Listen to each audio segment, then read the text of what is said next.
Friends, আজকের ভিডিওতে আমরা popular Indian female singer Neha কাক্কারের জীবনী সম্পর্কে জানব। নেহা কাক্কার নামটি বর্তমানে খুবই বিখ্যাত। বর্তমানে নেহা কাক্কারের প্রচুর ফ্যান রয়েছে।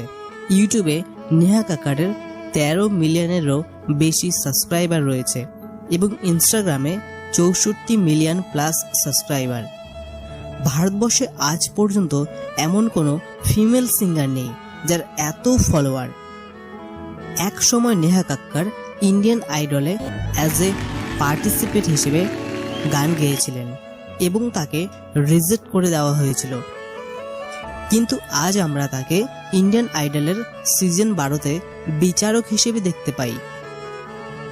বর্তমানে নেহা কাক্কার একটি গান করার জন্য 10 থেকে 15 লাখ টাকা চার্জ করেন, কিন্তু এক সময় সে 100 টাকার জন্য বিভিন্ন ধর্মীয় সভায় গান করতেন।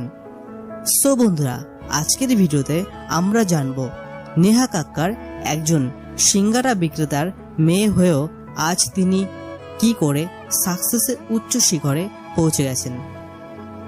ফ্রেন্ডস, কাহিনী শুরু হয় 6 জুন 1988 সালে উত্তরাখণ্ড জেলার ঋষিকেশ নামক জায়গায় নেহার একটি গরিব পরিবারে জন্ম হয়। নেহার বাবার নাম জয় নারায়ণ কক্কর আর তার মায়ের নাম নীতি কক্কর। নেহার দিদির নাম সোনু কক্কর, তিনিও একজন সিঙ্গার, আর ভাইয়ের নাম টনি কাক্কর, যিনি এখন বলিউডের বড় মাপের একজন মিউজিক ডিরেক্টর। নেহার দিদি সোনু ছোটবেলা থেকেই গান করতেন। এর জন্য তার বাবা মা আশেপাশের বিভিন্ন ধর্মীয় সভায় বা অনুষ্ঠানে সোনুকে নিয়ে যেতেন গান গাওয়ার জন্য। এর ফলে তাদের আত্মীয় স্বজন ও সমাজের মানুষ তাদের টিটকারি করত যে কেমন বাবা নিজের মেয়েকে দিয়ে গান গাওয়ায়।